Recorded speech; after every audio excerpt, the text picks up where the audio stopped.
Good evening, everyone. It's great to see you here at the Art Center. My name is Kelly Baum, and I'm the John and Mary Papajohn Director of this great museum. We have two superheroes in the audience tonight, two extraordinary people who have devoted their lives to art and ideas. The first is the extraordinary Lois Fingerman. Every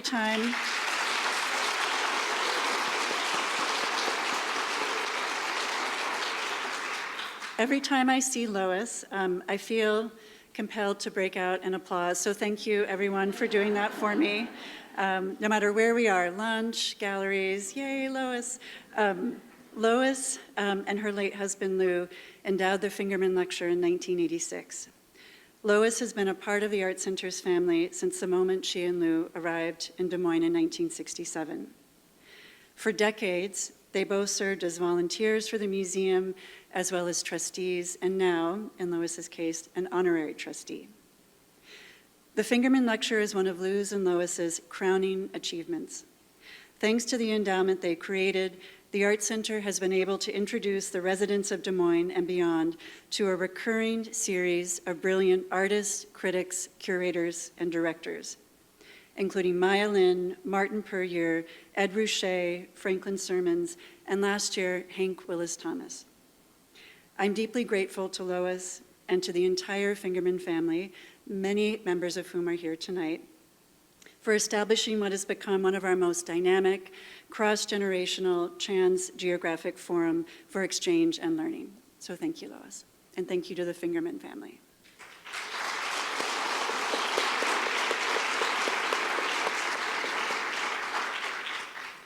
So this brings me to the second superhero in our midst, and that is our guest, Teresita Fernández. A featured artist in the exhibition will be celebrating tomorrow night, Hurricane Season, Caribbean Art and Climate Change, curated by the extraordinary Dr. Mia Laufer. Over the course of her distinguished career, Teresita has harmonized form, material, and content to produce some of the most sublime and incisive works of the 20th century. Teresita has consistently turned her attention to landscape, a source of many conflicting experiences of great consequence, whether lived in the body or imagined in the mind. Landscape, in Teresita's hands, is a source of awe, but also violence, of refuge, but also alienation. Teresita is a recipient of a 2005 MacArthur Foundation Fellowship, as well as several prestigious awards, including a National Endowment for the Arts Individual Artist Grant. In 2011, she was appointed by President Barack Obama to serve on the U.S. Commission of Fine Arts, the first Latina to serve on this federal panel for 100 years. Teresita's work is found in prominent collections around the globe, including, I'm very proud to say, our own Des Moines Art Center. When you return to visit Hurricane Season tomorrow or this weekend or next week, I hope you'll spend time in the lower galleries of our Richard Meyer building to see Viala's Chasm, which was purchased for the Art Center's collection last year, thanks to the generosity of the wonderful Tom and Linda Kane, who are with us tonight. Thank you, Tom and Linda.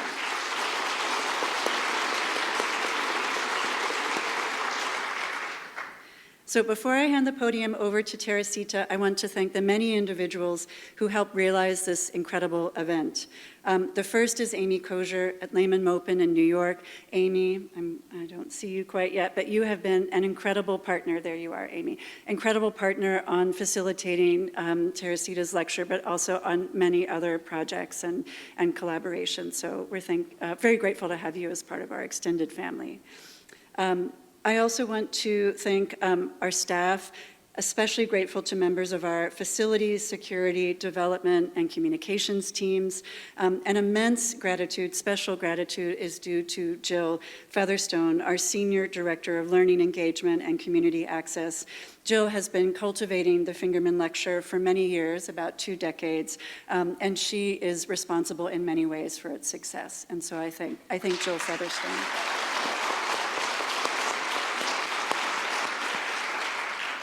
So now for the main act, please join me in welcoming Teresita Fernández.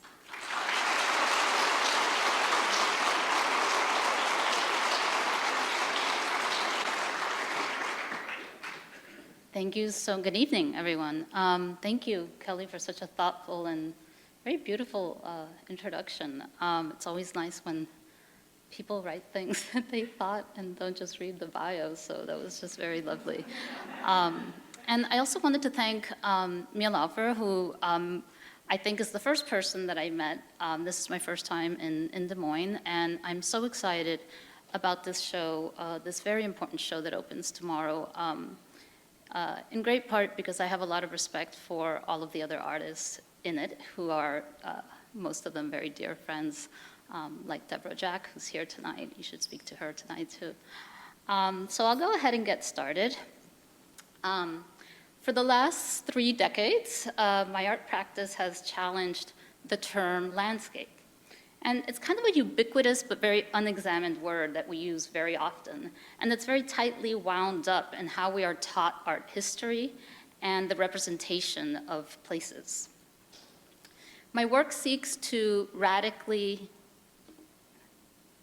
reimagine how we speak about landscape, often through a very personal research process that feels much more like trying to find myself within a given historical framework. How do we each habitually construct a narrative about who we are based on where we are?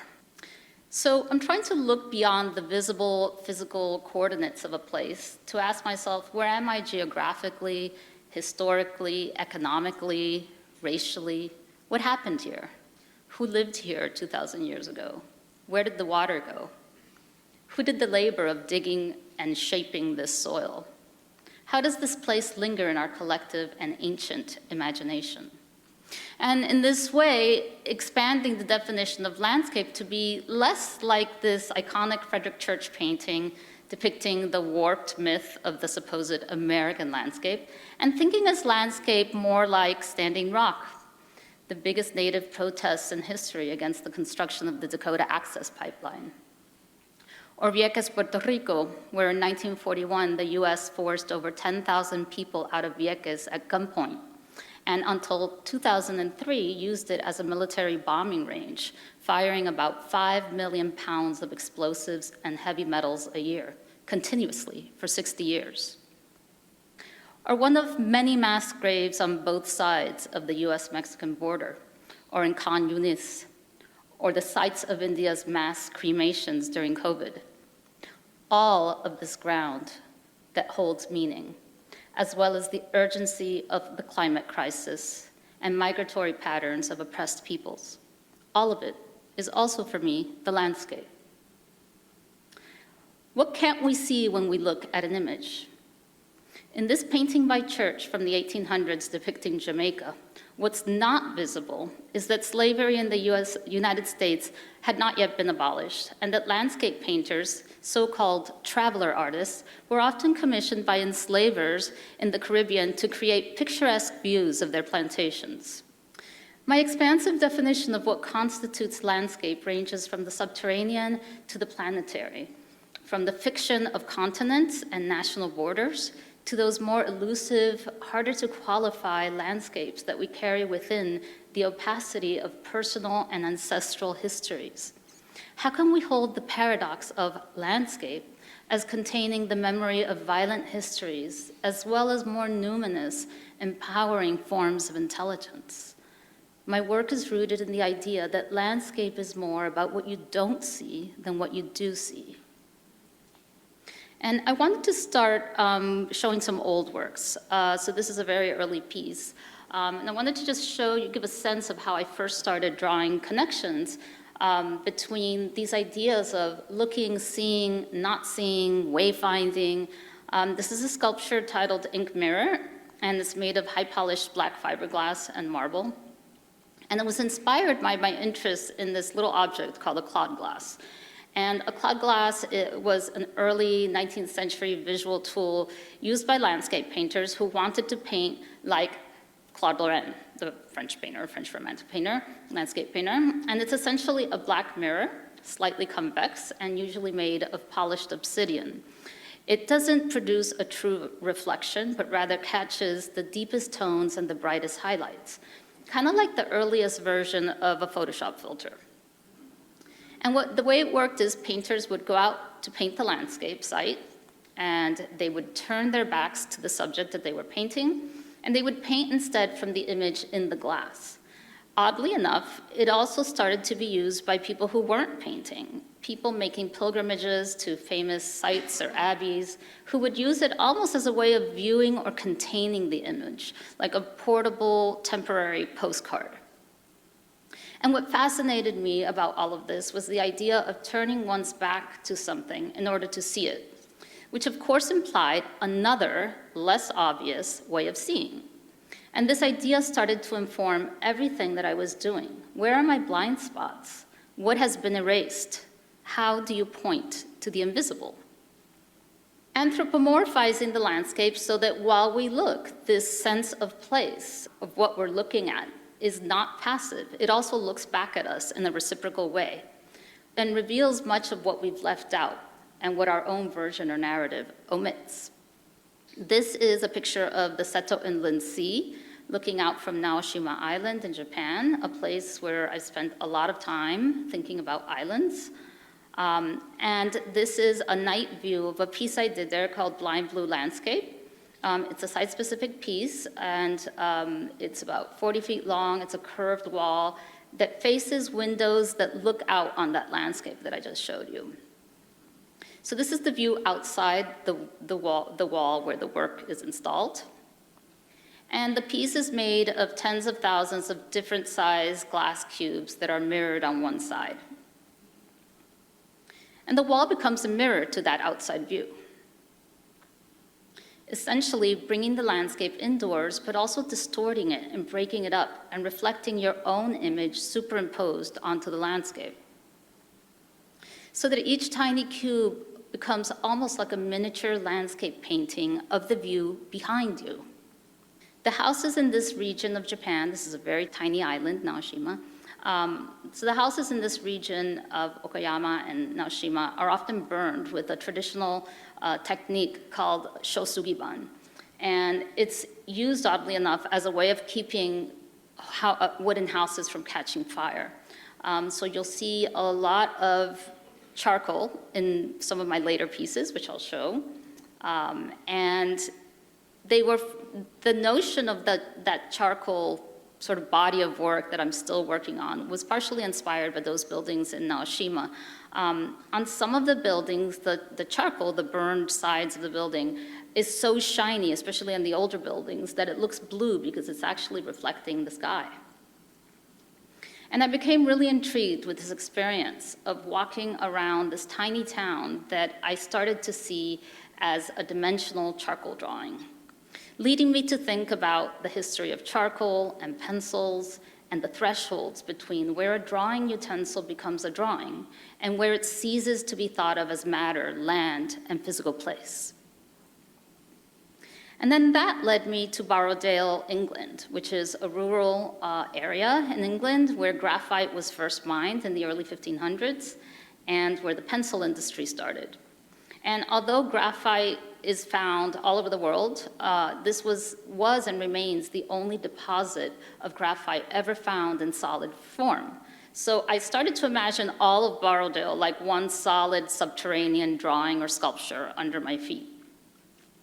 And I started to make these relief sculpture drawings made with solid graphite. And this ongoing series is called Nocturnal. The material is very dark and very lustrous, and the image emerges when the viewer moves and the relief surfaces catch the light. I also started to make installations with solid chunks of graphite and drawing directly on the wall, like this series called Sfumato. And this is another sculpture called Drawn Waters, Borrowdale. I think of it as a drawing that's also a sculpture, or a sculpture that has been drawn. To assemble the parts of this sculpture is also to build a graphite drawing, to draw in space. It's made entirely of solid graphite. Borrowdale Drawn Waters is made with both precision machined solid graphite, which is the smoother part that you see, and raw graphite, which is the more rocky area. That's what it looks like when it comes out of the ground, when it's mined out of the ground. In many ways, it is a merging of pictorial representation, sculpture, and land art. And this is a series called Night Writing. I was thinking of the night sky as a legible surface. Human beings have always looked up for orientation. The stars are our first calendar, our first clock, our first map. In the early 19th century, the French army wanted to create a system so that soldiers in the trenches could communicate at night, silently and without using light. There was a captain in the French army named Charles Barbier who invented a code called écriture nocturne, night writing, which consisted of a small piece of cardboard with holes in it that corresponded to the phonetic sounds of the French language. It was completely ineffective, and it was never used, especially in the trenches. But a few years later, Charles Barbier gave a talk at the National Institute for the Blind in Paris, which, by the way, was the first institute of its kind. And there was a teenager in the audience named Louis Braille, who basically perfected the system so that each cipher could fit on your fingertip. So I'm interested in this relationship between the tactile and the visual. The idea of blindness in my work is less physical and more about this idea of not seeing.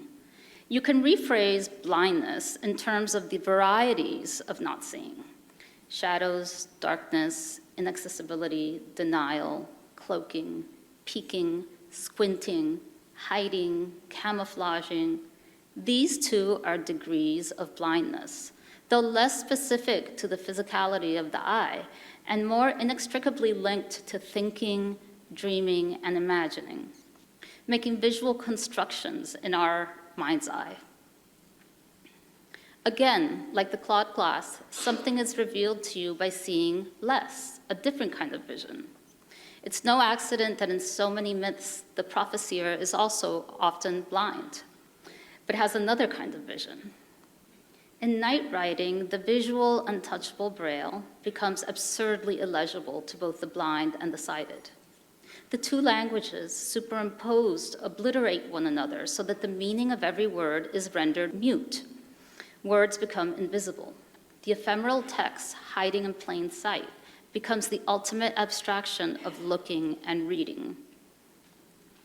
The works are made with handmade pulp paper that has holes blown through it while the pulp is wet, and there's a mirror placed behind the image, which creates this dynamic surface where the tiny mirrored constellation holes return the viewer's miniature reflection. So if you get up close to these, you can see your tiny reflection in a 1/4-inch hole.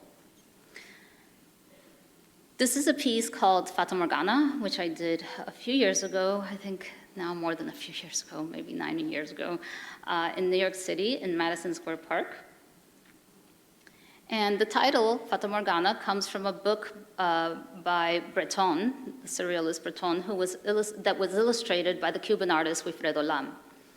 Growing up in a Cuban exile community, I knew about Wilfredo Lam as a very small child and saw many books and prints by Lam in people's homes way before I learned about Picasso in art school. In nature, a Fata Morgana looks a little bit like this. It's a superior mirage that's seen hovering over the horizon. And this recurring use of metal in my work, which you'll see in this piece and in some others, is both a reference to mining and a reference to the subterranean, as well as to light, sun, and the cosmos overhead. So a very expanded understanding of a vertically oriented plane that describes place, right? And this connection with what's above and what's below. The piece would reflect the image of whatever was happening around it. I was interested in how mirages distort the landscape on such a grand scale, and I wanted to make a monumental sculpture that would distort and abstract its surroundings. About 60,000 people a day walk through this park, so it was also a kind of portrait of the urban commute. Things and passerby morphing into distorted shapes in the foliage cutout pattern reflected overhead. Not unlike those anthropomorphic Lam paintings of my childhood, where humans merge with foliage. This is Lam's Jungle from 1943, which is at MoMA. Of course, there are no jungles in Cuba, just in case no one knows that. Lam was referring to a plantation.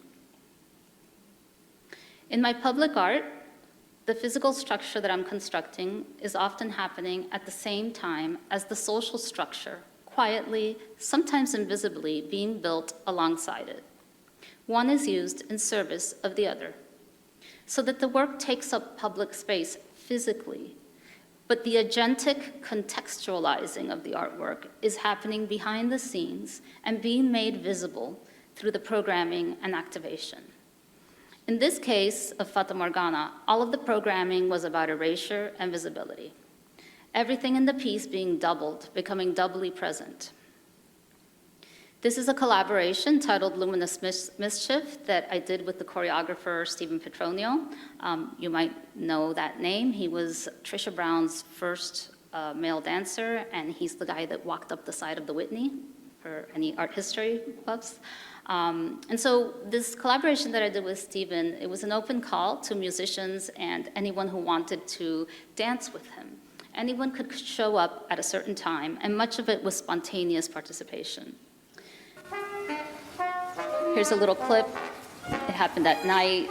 It was pretty interesting, and just the way that the public became both performer and audience was an integral part of it. I also did a bilingual English-Spanish poetry reading with many Latinx poets under the piece, including Sandra Maria Esteves, who's known as the godmother of Nuyorican poetry. And here's a little clip of her reading a poem of her own, about her own birth. Half blue, feet first, she battled her way.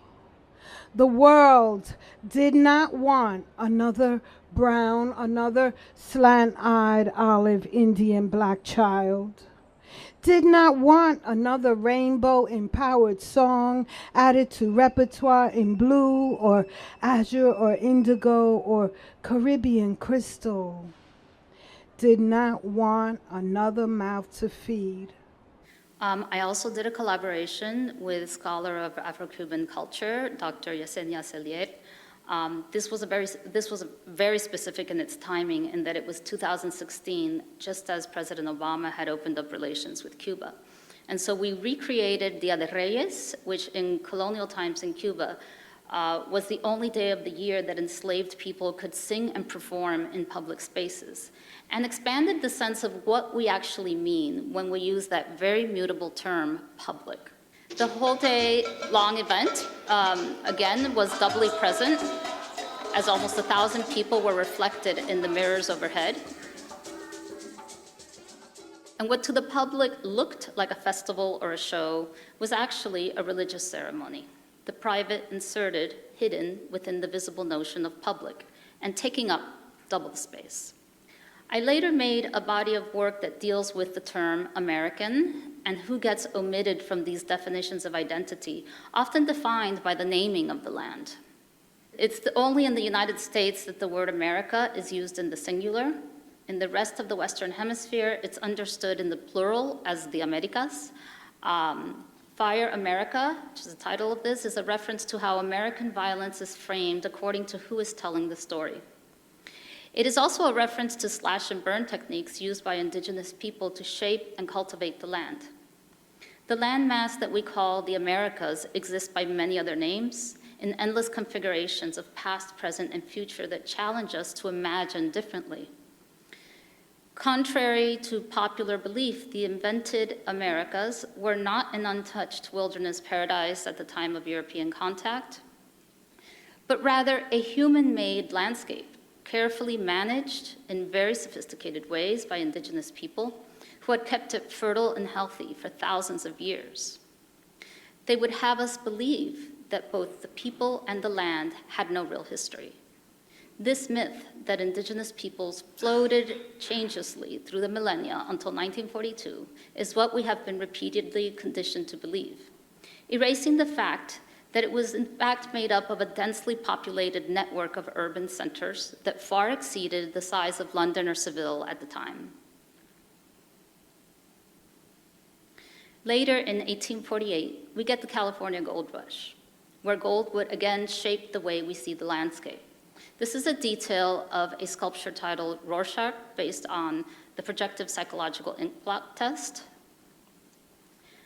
Until the Forced Treaty of Guadalupe Hidalgo in 1848, Texas, California, Arizona, New Mexico, Nevada, Utah, Colorado, and Wyoming were all Mexico. The lines that outline what we think of as both the United States and Mexico mark an epic colonial land grab. This story of borders violently crossing people is the story of the landscape. The story of power and conquest is always also the story of land and water. It's what's left when we take the scape off of the word landscape. This is all solid charcoal and drawing done directly on the wall. And I have reconfigured this work, Fire United States of the Americas, many times, sometimes like shown here with the ghost image, the ghost shape of Mexico, scaled so large that it becomes the cosmos. And at times I've added a horizon punctuated by burning islands that wrap around the gallery, like burning archipelagic outposts strategically claimed. And in this recent version, acquired by the Philadelphia Museum of Art, I've added all of the current US territories, AKA colonies, around the globe, where US empire is carefully hidden from view on distant lands. And I actually had to create this map and map it out, because if you look for the US and its territories, you never see this, you never see the scale of the small territories in relation to the continental United States. It's always an inset. It's always a little square on the edge of the map with everything inside of it.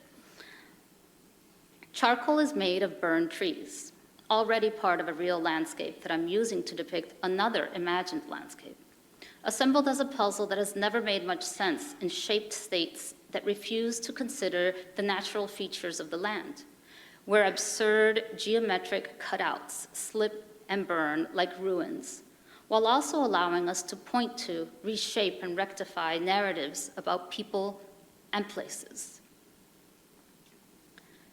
This is a piece titled Autumn, Nothing Personal. It was a public art project installed at Harvard a few years ago. And the title, Autumn, Nothing Personal, is a reference to James Baldwin's essay, Nothing Personal. Baldwin wrote Nothing Personal in 1964 at the height of the civil rights movement, and he published it in a book by the same title, which was a collaboration with his high school friend, the photographer Richard Avedon. The essay, accompanied by Avedon's images, is a personal statement about an America full of loneliness, despair, and violence, and addresses the frustrated disillusionment of inequality, empty promises, and a country founded on lies. He exposes and criticizes American culture and the moral complacency of its people. Place, land, real estate is also always about power, ownership, agency, and control. This is a piece about visibility, and I wanted to cite it precisely at the physical coordinates of so much power and visibility in Harvard's Tercentenary Theater, the most iconic and protected spot on campus. I was very deliberately trying to create not just a physical, visually alluring structure where people would sit, gather, and linger, but again, this kind of social structure that's under the surface and less obvious. The entire project was presented as an opportunity for individual students and organizations, both on and off campus, to program, perform, debate, and to have a sort of exposed public reading of Baldwin's essay, which prompts a sense of public intimacy. Groups of dozens of readers at a time volunteered to read Nothing Personal aloud, an entirely different experience than reading it in the quiet privacy of one's own mind. And I encourage everyone to read it. That year was the year that Harvard's incoming freshman class, and they all had to read this essay as part of the project, as part of the assigned reading. It was the first year that Harvard had a majority students of color freshman class, and Malia Obama was one of the students that year. Ultimately, it is a piece about how we look at and engage with one another. And the project deliberately referred to the autumn light in both a conceptual and an optical way. So during the day, it kind of felt like an immense zoetrope, shimmering and flickering reflections and shadows of the overhead elm trees with people moving through it. But it has a really different quality as the sun sets. And at night, it almost looked like a fire in the middle of the yard. There were also dozens of collaborative programs developed over the 2 years that were shaped around this artwork. Again, that invisible structure built around the visible structure. And one thing that I love about art in the public realm is that it offers the ability to feel emotive connection in a monumental space. For me, scale has always been about intimacy, and I'll talk a little bit more about that, about the correlation between the intimate and the immense. This is a work titled Solarium Sanctuary, and it's made of mirror-polished stainless steel. The immersive sculpture invites visitors to enter its optically shifting structure to see their distorted reflections within the woven formations. The title fuses the word solarium, a sunroom with views of the landscape, and sanctuary, used here to refer to sanctuary cities throughout the United States that have offered protection for asylum seekers fleeing violence and civil wars in Central America since the 1980s. This is a sort of faraway view of a work titled Island Universe, which was a site-specific commission that I did inside the newly renovated Ford Foundation building. And this is in this atrium on the ground floor is public, so anyone can just walk in and see it. You can see it from the street and from the garden atrium. The sculpture is made entirely of intricately handmade charcoal forms, spanning about 30-foot long wall, and it suggests the Earth's geological past, when distinct land masses formed one continuous supercontinent. The piece is loosely based on Buckminster Fuller's 1954 Dymaxion map, where the Earth's continents are depicted as one island in one ocean, and those are his words, with nearly contiguous land masses unfolding the Earth into a long string of shapes, like a carefully peeled orange, which means there's no right way up, you can peel it in any direction. Island Universe challenges the north up superior, south down inferior presentation found in most world maps, and asks viewers to question their conditioned cultural biases by rendering dominant reference points and cardinal directions meaningless. So just like an orange, you can peel it in any which way. There is no right way. By disorienting our coordinates, the piece prompts us to imagine and construct a new sense of the world around us. Here's a detail of an alternative way to visualize the Arctic Cap and Africa, for example. This is a piece from around the same time. It's called Twins Mirror Image from 2019. And I'm here depicting another reimagined map showing the interconnected and ancient relationship between the nesting shapes of South America and Africa and the Caribbean. Made of sculptural raw charcoal again, it cartographically reimagines places that are usually seen through the lens of colonialism. In fact, cartography itself is a colonial weapon. It was invented to colonize places. The land masses of this piece fit into one another like puzzle pieces because they were once actually one landmass. And as we zoom out from that Island Universe world map, I want to simultaneously zoom way in to the global centrality and immensity contained in those seemingly tiny Caribbean islands. This installation is actually made up of 4 different works from the Viñales series. A sculpture surrounded by 3 glazed ceramic panels, one of them which is here at your museum now. So this is Viñales reclining nude. It plays with art history tropes of the figure in the landscape. And the piece specifically references Viñales in Cuba. This is Viñales. Viñales is a rural valley. It is geologically the oldest part of the island. It's the first part of the island to rise out of the ocean. It is a karstic landscape characterized by these very sort of odd rounded rock formations, which are called mogotes in Spanish. And the whole place is very otherworldly, very surreal looking, and saturated in this very glowing green color.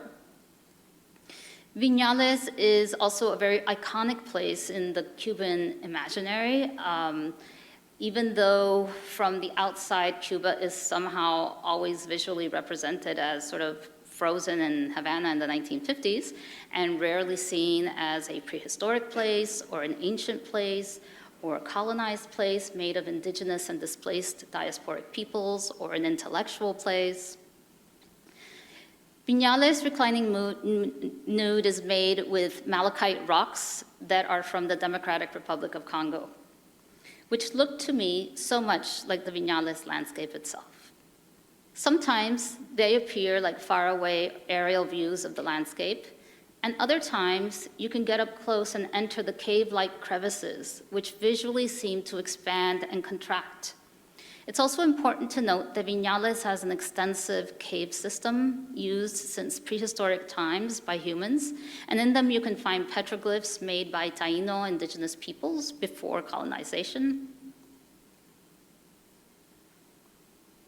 These same caves were often the refuge for enslaved people who had escaped from surrounding plantations and who often formed small communes hiding in them in the day. Slavery in Cuba started, just as a reference point, because we have these sort of very American exceptionalist reference points, but slavery in Cuba started 100 years before that of the British colonies in the Americas, so 1519, not 1619, and it lasted for more than 2 decades in Cuba after it was abolished in the United States. The idea is what I often call stacked landscapes in this piece. So the material is literally part of a landscape, in this case, the Democratic Republic of Congo, and it's being used to describe or make an image of another landscape, Viñales, Cuba. And in the process, what I'm doing is connecting their relationship, affirming that we are always, in fact, in more than one place and in more than one landscape simultaneously, depending on what we choose to look at. Later, I made a monumental mosaic version called Viñales, Mayombe, Mississippi, which is at the New Orleans Museum of Art in the Sculpture Gardens, permanently installed there, and it's about 52 feet across, so it's a very big piece.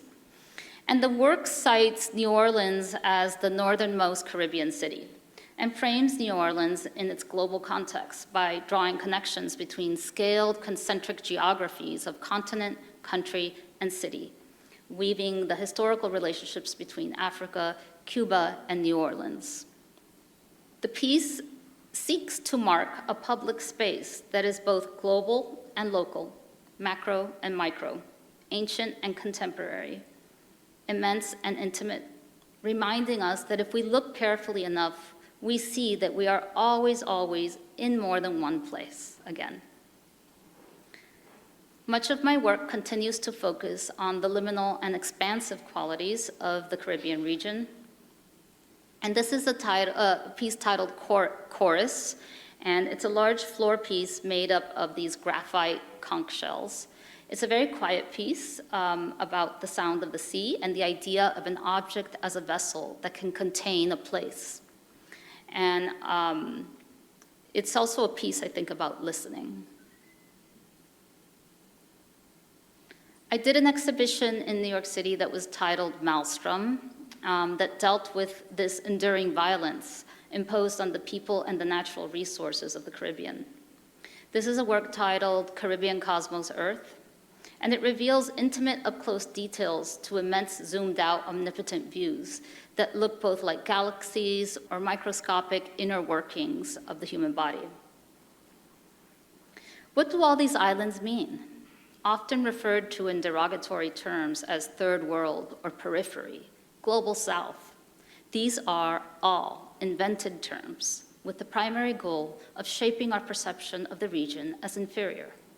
The Caribbean region is literally the place where our ideas of a global context get shaped. Columbus never set foot in what is now called the United States of America. The words Caribbean and cosmos in the title prompt a view of the Caribbean as expansive, epic, and defining. instead of just looking at it through the lens of smallness or through the lens of poverty created by colonization or cliches of resort paradise. This is a piece titled Rising Lynched Land, and it is a sculpture that embodies the gravitas of violence while also evoking a very dignified metaphorical rising. It is made of scorched wood and copper, so I'm turning natural materials of vegetation and mineral into a suspended body that appears to ascend. In Rising Lynched Land, there is no body represented, but the uprooted palm is suspended in this somber pose, slightly moving, anthropomorphizing the devastated land. So in this slide, the piece in the back is titled Archipelago Cervix, and it is a ring made from the shapes of the over 700 Caribbean islands, installed here as an installation surrounded by a series of smaller works from a series called Huracan that relate to it. And the word Huracan is a Taino indigenous word. It means God of the storm. This installation is about, very specifically, about the systemic exploitation of women and their bodies, particular to the Caribbean region. So in 1953, the United States began using female names, women's names, to identify hurricanes. Each little collage here is named after a historic hurricane: Maria, Paloma, Nana, Katrina. And I'm making a very pointed reference to both the use of women's names for catastrophic weather events and the history of violence against Puerto Rican women who were unknowingly used to test and develop birth control pills under the support of Margaret Sanger and eugenics experiments. Between 1930 and 1970, 1/3 of Puerto Rican women were sterilized. That's 35%, as a legal US organized and led social improvement campaign. And this is not a long time ago. We know and many people who have had that sterilization. And not just there, but when they arrived in the United States. Many Caribbean immigrants were unknowingly sterilized in the 1970s, just like many Black, Indigenous, and Chicana women were in the United States. And the story is a very familiar one to anybody my age who is of Caribbean descent, anyone from Puerto Rico, Cuba, anyone who was an immigrant knows these stories from their families. And the practice also continues today in ICE detention centers. These tiny drawings, much more like abstract little embryo shapes than maps, are examples of the intimate and emotional component that is the guiding principle in my practice, regardless if I'm making a huge monumental public art or a small drawing. Recently, I've been making works by oxidizing patinas on copper. So this is an artwork called Kalunga Copper Planet, in which a celestial body floats above the sea. Copper is connected alchemically to the planet Venus, right? So gold is connected to the sun in ancient times, silver is connected to the moon, and copper is connected to Venus. And so it's always associated with the feminine across countless ancient cosmologies. And the title, Kalunga, refers to a watery threshold demarcating the line between the spiritual and the physical worlds present in Afro-Caribbean traditions and associated with the Atlantic Ocean. So the circle is very highly polished, and it becomes like a looking glass, merging the viewer with the scene, so you can actually see yourself in that shiny orb. And the whole piece is really a sculpture, so it's made out of two separate copper panels that create a sculptural physical boundary above and below that waterline that divides the physical world from the spiritual world in so many Afro-Cuban and African cosmologies. These are more intimate oxidized copper works from the Kalunga series, and these are titled Maria Marea. It's made of 20 nocturnal seascapes installed in a continuous cinematic horizon line. And the surface is in parts polished or eroded to reveal the copper underneath the chemical reactions. I often think of them as almost psychic landscapes existing in the mind rather than as physical locations with precise coordinates. The title is a play on the words between marea, which is the Spanish word for tide, and the name Maria. It is conceptually connected to those other huracan pieces that I showed you, and the work implies the rise and the fall of tides. So it's referencing and connected to the moon's pool, tide, the moon's pool, and the understanding of the sea as feminine. This is a piece called Pendant, Lynched Land, and it depicts a battered palm tree frond hanging ominously from a hemp rope. The somber wall sculpture is composed of charcoal again, suggesting the transformative and sometimes destructive act of burning. I'm inverting the stereotypical use of tropical foliage here as iconic of leisure and paradise to instead point again to this devastation. And this is a more recent piece that I completed at the end of last year called Manigua Mirror. It's a very big piece, and it conjures an image of a Caribbean landscape as a site of resistance. Manigua is a word used in Cuba to describe a dense forest or swamp. And it's used as a metaphor, too, in ordinary speaking, to mean a chaotic entanglement or an impenetrable place. This piece is inspired in part by that same Wilfredo Lam painting that I showed you earlier, which depicts a group of figures merging into a jungle-like field of sugarcane, as a meditation on the history and ongoing legacy of slavery and colonialism in Cuba.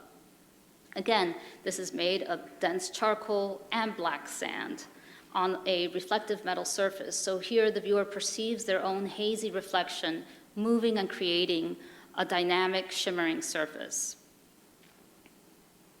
I want to talk a little bit about the two works in the show just very quickly.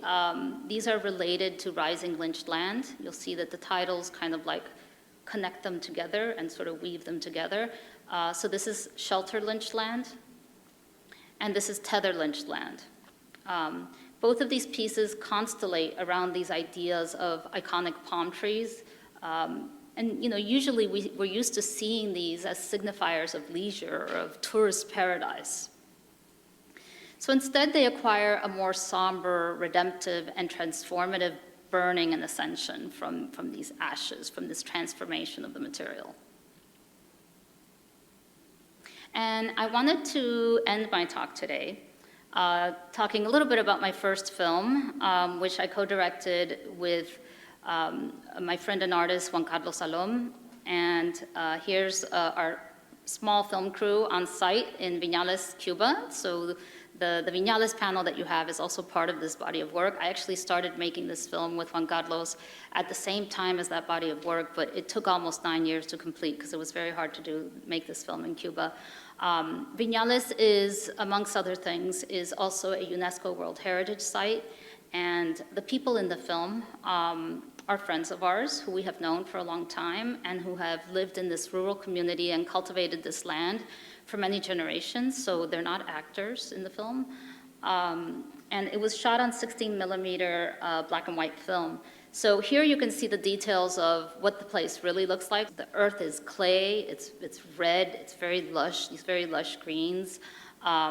And on the top left here is a view of the valley from the inside of those caves that I mentioned, one of the caves. And the window and the house are the family's bohío. A bohío is it's an indigenous Taíno word, but it's how Cubans say hut. And it refers to a thatched roof dwelling. And these kinds of structures are very common all throughout Cuba. So the film is titled Cuajani, and Cuajani is also a Taíno word, the specificity of this word has been lost. If you told somebody the word Cuajani to refer to Viñales, they wouldn't know what you're talking about, even if they were Cuban. But in the valley, locally, people who live there know this word, and amongst themselves, they often use the word Cuajani to refer to their own place. And you might only know that if you were there, if you spent enough time there. So we move through its very primeval karst geological formations, these like mounds, through the dark caves and through the ephemeral mist. Guahani, the film, represents landscape as a discrete living body, one whose edges extend below the surface of the earth as well as high above it. And in a holistic and multidimensional understanding of place that extends to the intimacy with which the land interacts with the members of the family. So this is a little clip. So the work is also characterized by these very immersive sounds of the landscape that were recorded there. And the film features the landscape as the protagonist. So I'm trying to invert the convention of the figure in the landscape. So here, the landscape is the central character, watching the film, watching the family that lives on and moves through its distinct physical elements. The film imagines this place as a living, breathing thing perceiving itself and its inhabitants, and perceiving the flora and the fauna in this sort of meditative communion with one another and a shared consciousness with the land. So it's a very sort of like meditative, somber film as it goes through sort of witnessing these diurnal and nocturnal versions of itself as everyday life kind of unfolds.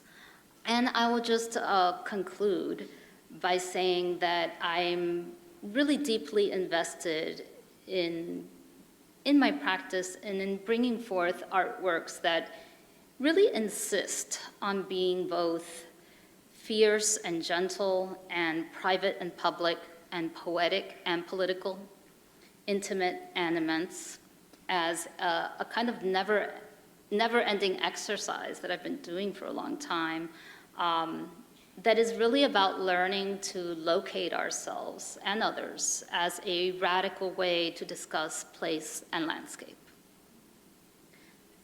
Thank you.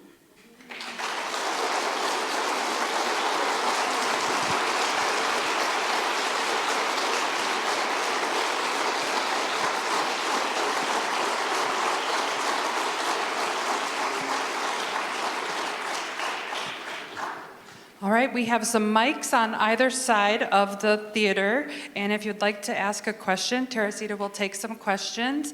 You can just raise your hand, and then we'll pass a mic to you. I see there's one up on the top up there.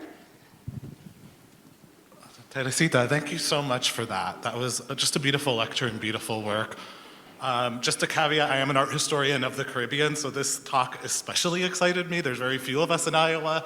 And my question, you took us in many directions, and I think the sentence you ended your talk with really, to me, encapsulated what your work does. It's about place and landscape. And one thing I noticed is that there's a heavy materiality, and in the film it became clear to me that the primordial sometimes is attached to the destructive in a way that makes your works very sort of ethereal and create sort of a sense of interest. But another thing I noticed was the lack of the figure or the body.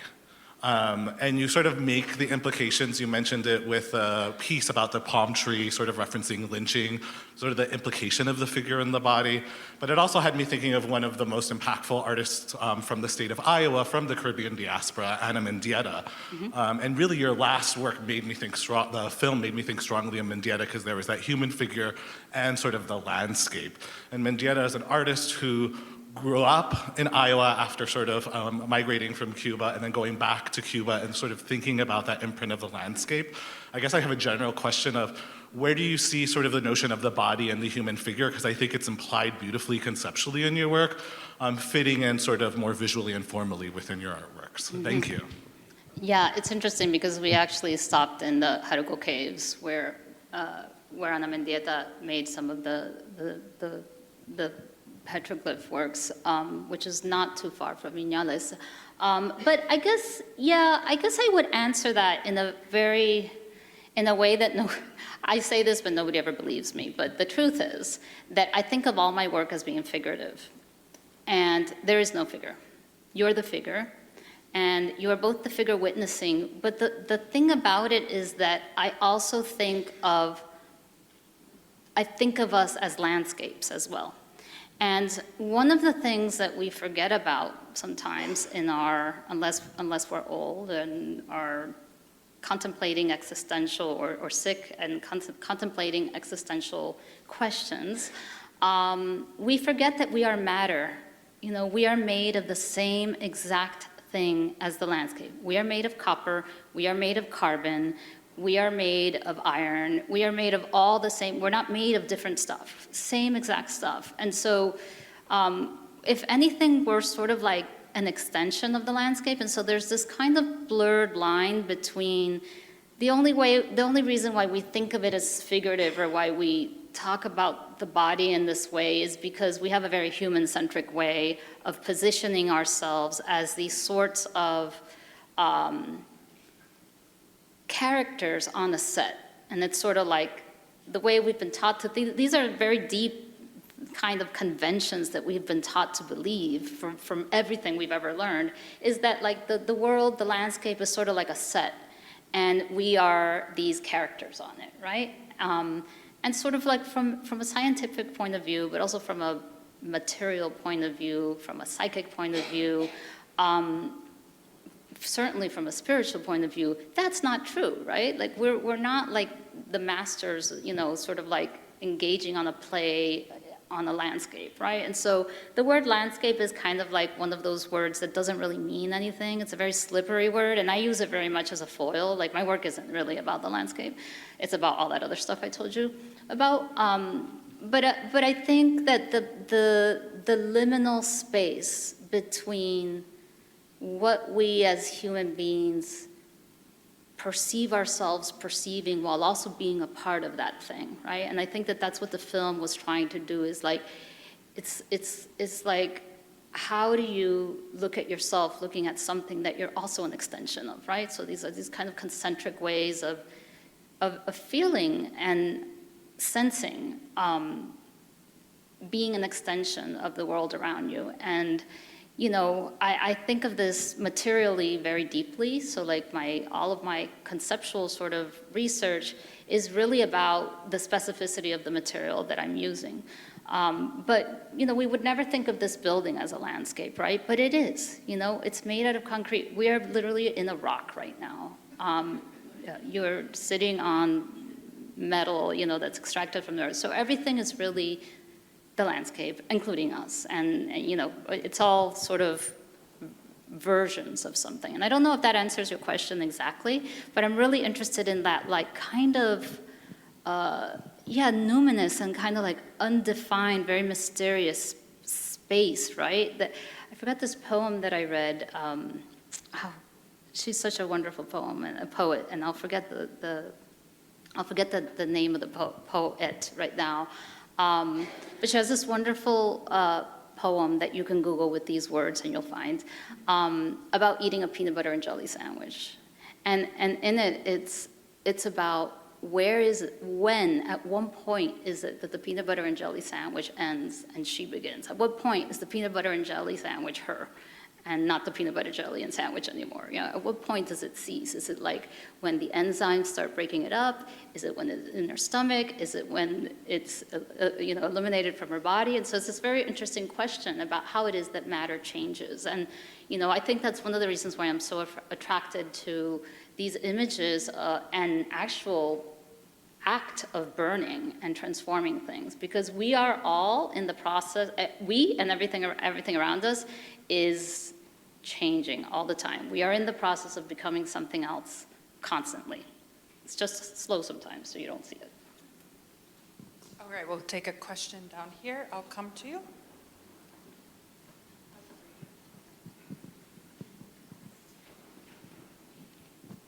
Thank you so much for your talk today. That was just incredibly inspiring for me. A few years ago, I read John Green's book about the Anthropocene, how our times are defined now. We are in the age of how we define the world by how humans affect the world. And your definition of landscape even goes back so much further, because you combine the idea of landscape with humanscape, and specifically around the social injustices reflected in this fusion of humanscape and landscape together as one.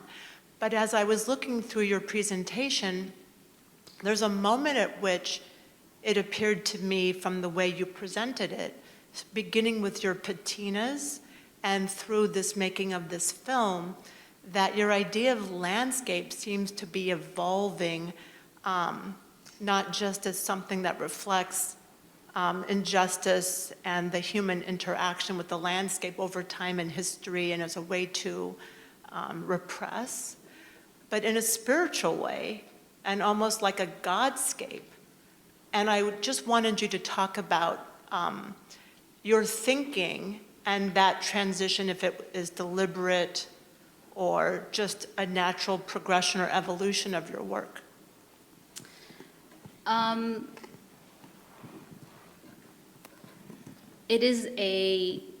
It's always been there, but it's also a natural evolution of the work because, when I give a lecture, I'm showing you things in hindsight, right? So I'm showing you things that I finished already, so I can tell you a story about them. When I'm actually making things, I don't have those answers. In fact, I don't know the shape of it. I know what I'm interested in. I'm following certain kinds. It's very intuitive, right? It's very somatic. It's very intuitive, and I don't know what it is. And so, in order for me to create conceptual works that, get tied up in this package and presented to you as fully formed, I actually have to ask myself those questions, right? And so, depending on the particular kinds of things that I'm experiencing, right? And so, I always say, like, artists walk into their studios, and what they're carrying in there with them is everything that's happening in the world. Everything that's on NPR that morning, everything that's on CNN, everything, and so it's not a vacuum. It's not like you go into your studio and just like kind of make things. It's like all of that is going in there as a kind of processing. And I think that, so for me, it's a kind of wayfinding. And I think that the last body of work, are you referring to the exhibition in New York? Yes, and also this film that you're working on. Yeah, well, the film actually is finished. The film was started as part of the Viala series. It just took a long time. But it doesn't matter because at any entrance point that you go to, it connects to everything else, right?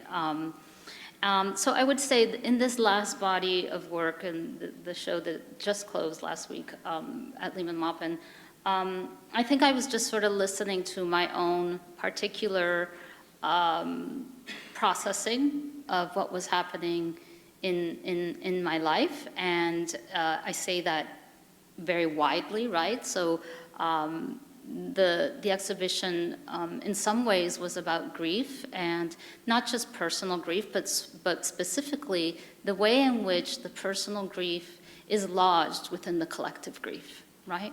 And what it means to be, living through a genocide, what it means to be watching the world unfold in very violent ways that are hard to navigate as an artist, right? And so that too is the raw material, the personal stuff, but also the way that connects to the bigger stuff that everybody else is experiencing too. Those are the things that get brought into the studio as raw material, just like the copper, just like the sand, just like the charcoal, right? It's also one more thing. And so yeah, there is a kind of gravitas and somberness and a kind of quietness about this last body of work that was maybe less overtly political, but no less political in the sense that the personal is always political. So yeah. I found it really hopeful that all of your landscapes represent the history of what it means to be human and the ways we've been aggressive with the world around us and the way we've subjugated each other. But I also found it incredibly hopeful that most of your pieces are defined by this reflection of the person in the room now. And I just feel like that representation really does feel hopeful to me as a viewer of your art, because it suggests a possibility from that moment forward of human interaction. Yeah, I think the works too they're not passive, right? And so they may be beautiful, they may be kind of like, subtle, and they may be poetic. They are those things. Those are tools that I employ. It's hard to do those things. But they're also confrontational, quietly so, and they are also challenging and asking viewers to find themselves in that scenario. I mean, the reflective surfaces in so many of my works are precisely about that. They are about the piece mirroring something back, right? And so that is a very private act. I have to do it all the time, every day, just like everyone else here. But this idea that we are, there's a responsibility to place ourselves within place. And that is a daily exercise. How do I fit into this? How do I fit into this? And what does it mean to be, all of us, every single person here, myself included, to be the product of colonialism, right? Because colonialism always functions the same way, and it is not an event, it is a structure. And we are all very socialized within that structure. So that is what some of the things that I'm doing for myself, because the artwork is not, the primary function of the artwork is to figure those things out for myself. When I do that well, it becomes something that other people can relate to.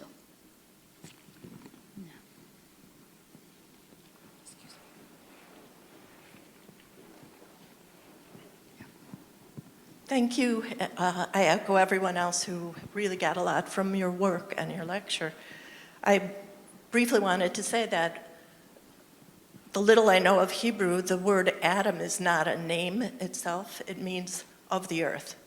And so all the biblical figures that people think are about people are really about these cosmos type of events, and the idea that man and women are of the earth, of the light. These names meant those type of metaphors. I wanted to sort of shift gears or levels, because you talked just even right now about the ongoing colonialism and about the responsibility about placing oneself. And I'm thinking about your artwork and your audience, and the fact that the works you showed us were at major institutions and at Harvard and at all these places where the audience is very similar to who we are here. And there's so many places where people don't get to see works like this and don't get to engage in conversations and don't even know this is happening.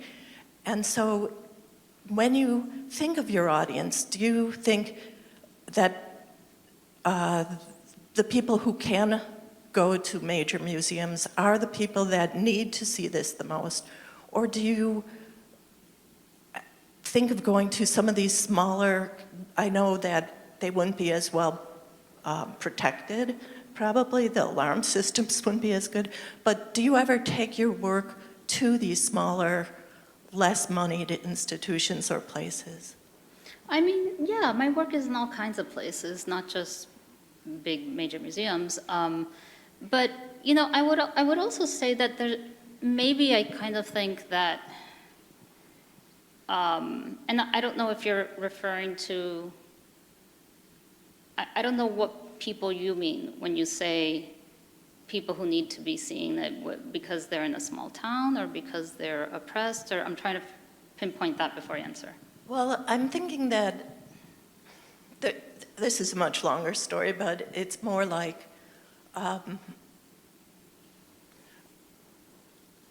when I've talked to people maybe in smaller towns or maybe who don't generally go to museums, they're different demographic, they haven't had art in their schools, things like that.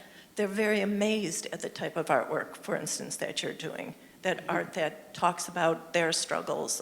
They didn't think that art would do that. And I know that people at Harvard have had many opportunities, for instance, to think about these things. So there is a real division. I think it's not, I would say it's not as binary as you're talking about it, right?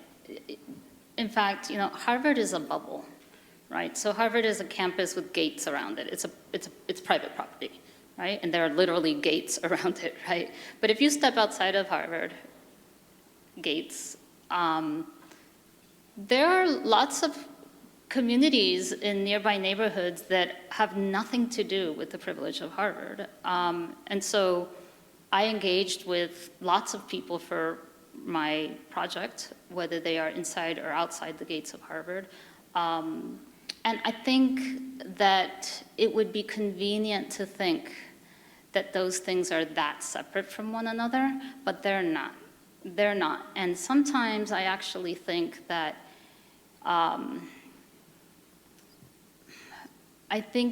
the people who don't feel welcome in a museum because they've never really been invited or don't feel like they have access to it, right? Which is most people. They also probably know more about the content of what I'm doing Right. from a lived experience Right. than the people in the museum who maybe have never had to think about it. And so sometimes what art does is it functions like a kind of fugitive, right? It sneaks in, and it's there on a wall, and everybody likes it, admires it, buys it, photographs it, right? It's not, when you, the power of art, okay, is that you can't defend yourself against it, right? And so if someone's, out protesting with a microphone, or you could get rid of them, like you can defend yourself, right? You can, there's a conflict, there's a tension. But you can't do that with a work of art, right? You are defenseless in front of a work of art. And that is precisely its power. It's looking back at you, and it's asking you, and it's powerful. I know because we put that in there, right? Right, Deborah? We put that in there, right? What we put in there is that the artwork is looking back at you. And so it may be beautiful, it may be, fill in the blanks, right? But it is also asking you, to think about the things that it is really about, right? And the content is deliberate, right? I'm not hiding what my artwork is about. And so it's both of those things. And I'll just say that I think that there is a great need to have these conversations and to have provocative works of art that are also generous and constructive in order to be able to have these conversations inside institutions. Because that's where the power is. That's right. Right? And that's where the responsibility is, because that's where the power is. So I don't know if that answers your question, but I think that there's in-between spaces all the time, I think that, if I'm hearing you right, in a certain level, not the whole level, but there's a certain level of your works that are meant to deliberately provoke and address the people in power. I mean, if you wanted to, right? So it's like when you read a book, right? You can read a book and you could just read the words. It was the best of times. You could just read the words, right? But when you really read the book, you are implicated in the book. That's a different kind of reading. And so it's the same with artwork. You could just look at it, take a picture of whatever, but if you're really looking at it, living with it, if you are really trying to understand it, it's going to have an effect on you. And so we also have a lot of, we have a lot of agency, right? The work is not going to hit you over the head. The work is going to invite you to think about something. And it is asking you to think about something in a really quiet, intimate place that is not political. It is actually pre-political. It is the internal dialogue that we have inside our own minds, right? That's a very powerful place. Thank you very much. And I think that we will end there. We've had a wonderful talk with you, Teresita. Thank you so much for your thoughtful responses.